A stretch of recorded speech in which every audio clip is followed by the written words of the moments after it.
welcome to the Research Works podcast, live from the European Academy of Childhood Disability Conference 2024 in Bruges, Belgium.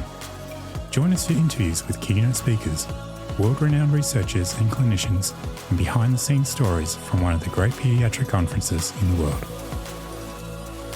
Hello everyone. Well, today I have Dr Charlie Fairhurst here with me. He's from the Evelina London Children's Hospital in the United Kingdom, and he's the National Specialist Advisor for Children's Neurosciences at the NHS of England. Welcome. What a title. It's that's half your podcast. Really. I love it. Well, welcome to the podcast. And today we'll be talking about a paper that you're presenting at this conference. It's titled Interventions for Pediatric Saliva Control Issues, Comparative Efficacy and Side Effect Profiles. Love that. How about you give us a bit of a rundown? 60 seconds. Also, I'll try 60 seconds. We'll try that. And I'll ask you more questions. Yeah. So we started developing a saliva control service about 25 years ago because our head speechy, the goddess of speech therapy, Helen Cockerell, and I sat down and reflected on what was most important for families. Yes. And they were all coming back, it's the drooling and dribbling. I can cope with everything, but I can't cope with the drooling and dribbling. Yep. So we set up a clinical service, developed an algorithm which we published. It then has sort of morphed into the American Academy pro forma, and also what we did in our own nice guideline development about how you intervene. So really what we did and wanted to was to stop and reflect on our practice. Yeah. So we looked at 480 children who came over a 5-year period in the run-up to COVID. And every single child has a formal assessment, and we look at formal outcome measures, and we see them regularly. So we did the Reed's Drooling Impact Scale, which is a 10 factors, each scoring out of 10, factor of 100, and the Drooling Rating Scale, which looks at frequency and severity. Yes. And so 480 children, about 50% of them were cerebral palsy, severe cerebral palsy, but then a wide variety of other challenges, autism, epileptic encephalopathy, wide variety of neurometabolic conditions, genetic conditions. And we looked at the outcomes with regards to what were we using in our panoply of management. Okay. So we looked at behavioural therapy. We looked at the various anticholinergic medications for effect and side effect, botulinum toxin and surgery. Right. So we're looking at comparators, and really the best one to think about is the Drooling Impact Scale, which is a score out of 100, because that gives you a clearest idea, a quantification of the qualitative problems. Yes. Everyone who's doing an intervention should be looking at outcome measures. Yes. So we found that there was a clinically significant difference in all the elements of therapy. Fantastic. And what we did is we looked at where we changed, because actually a multimodality therapy is very often the way to go. Okay. But we changed one single thing, looked at them beforehand, looked at them afterwards. Right. So the myofunctional therapy, where you're trying to sort of learn how to swallow, improved by a factor of about 10 out of 100. Wow. Similarly with inhaled anticholinergic, so using ipratropium bromide as a nebulizer or a inhaler, was improving it by about 10 or 12. The oral medications, the oral anticholinergics, which was predominantly glycopyrronium bromide, was improving things by about 20, 22 out of 100, 6 months downstream. In the dystonic children, we were using trihexyphenidyl for its side effect profile, because you get the movement and that was pretty well exactly the same. Okay. And then your more interventional side of things, botulinum toxin, for which we had over 200 children, 550 courses. So there were large numbers in all these population groups. There's probably only about 15 in the myofunctional therapy, but well over 100, 150 in each of the two anticholinergic medications, 250 children, 550 interventions in the botulinum toxin, which was improving things by about a factor of 40 out of 100, which is pretty well the similar element to the 30 children that were having surgery long-term in terms of duct transposition or duct ligation surgery. Gosh, so that gives you them. But we also looked at the side effect profiles as well, Okay. and looked at those as well. And very much in line with the dry trial.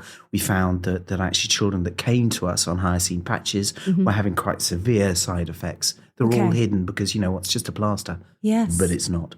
Glycopyrronium bromide, about a quarter, we're getting not insignificant side effects. But actually the side effects in botulinum toxin were very, very rare. And the clearest message that we had to a degree was looking at chest infection rates in children 6 months before injections. Yes. And 6 months after injections, because this is a population that get chest infection. That's right, yeah. And if you give the injections and you have a chest infection afterwards, that's a side effect of the botulinum toxin. Yeah. But actually the rates of chest infection were about 5 to 10 times increased in the 6 months pre-injection than they were post. Wow. And then we had 5 children that were on PICU, chest infections in the 6 months beforehand. We had no children that needed to go to PICU in the 6 months afterwards. Wow. So very clear elements of actually when you're thinking about side effects, you need to think about your population as well. Yes. So that's what, the story comes from that. That's an amazing piece of work. And I mean, to go back to the fact that you started a clinic 25 years ago to look at this population, and as a result, you do have this wealth of data that you can look from and learn from. I think there's so much strength in this kind of data at the moment, isn't there? That clinical data, real life, what does it look like? It's real world data. It's vitally important. It's beautiful. It really is, because it's life. And we know for these children, there's so many factors that affect it. And like you said, we've got to think about the population. If you think about saliva control, let's talk a little bit about, in the first place, when it comes to saliva control and drooling, why does it affect some children more than others? Do we kind of know why? What are the factors that affect that? So, again, as with everything, it's massively multifactorial. Yeah. So a lot of the children have swallowing difficulties. Yes. A lot of children have problems with posture. Yes. In terms of head control, head positioning, mouth closure.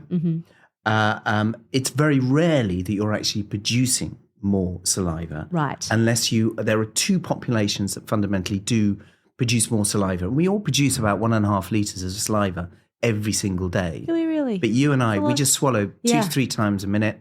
We just roll it up with our tongue, flick it down our palate and swallow it. Yes. But if you don't have that capacity, if your bulbar muscles are not there, it's a real challenge. Anyway, back. 2 populations, your dystonic and dyskinetic cerebral palsy, or dystonic dyskinetic movement disorder population, where your tongue's moving the whole time, stimulates this saliva gland production. Sure. The other ones there's a variety of children with epileptic encephalopathies that are on medication like clobazam or clonazepam that really are like sticking napalm on your fire. Okay. That will really make your what we call hypersialia or production of saliva increase up. But apart from that, it's really associated with, can I swallow? How good's my swallowing?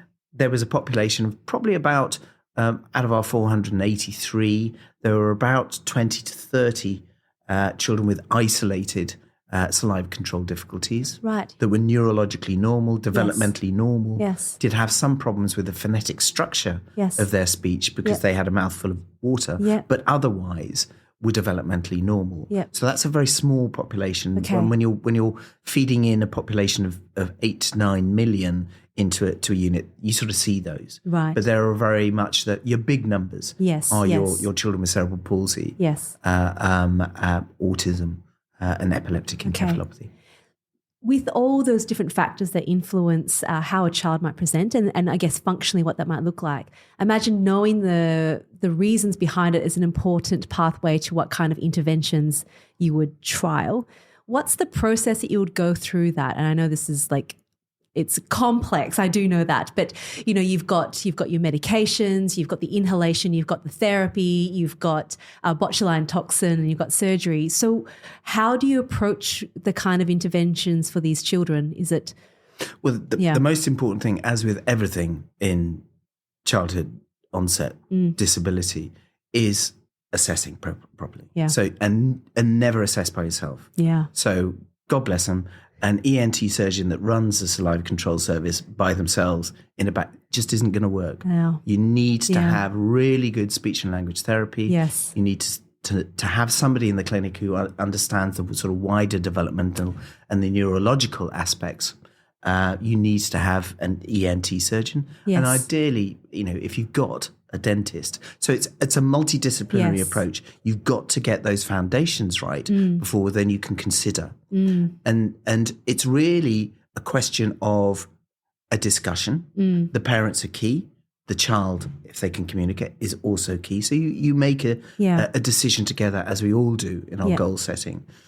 And children with a very mild saliva control difficulty, you might try one of those factors where you're reducing AOIT, but it's much less invasive. Yes. So somebody who can do a myofunctional therapy program, which is quite intensive. Yes. That's a good thing to do. Yes. And very often those are the isolated saliva control difficulties. I see.